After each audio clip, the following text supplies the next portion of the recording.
Ecosystems are a community of all living things, including plants, animals, and smart organisms. The living, feed, reproduce, and interact in the same area.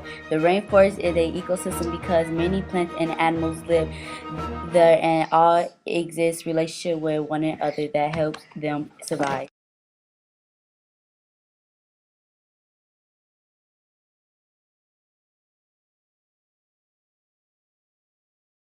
Rainforests cover 6% of our Earth and produces 40% of our oxygen, but it is getting smaller. The rainforests are being destroyed. Humans are the main reason we are cutting down the trees for wood, mining, farms, and cattle grazing. Animals either die or have to find a new place to live.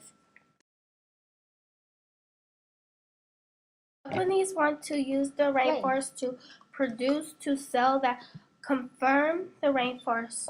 So the tropical rainforest must be cut down. More than half of the world, estimate 10 million species of plants, animals, and insects live in the tropical rainforest.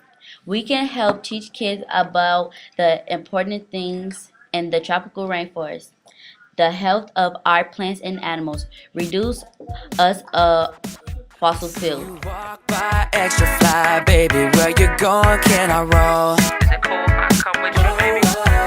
Living beach life, feeling right. You're the hottest, everybody knows.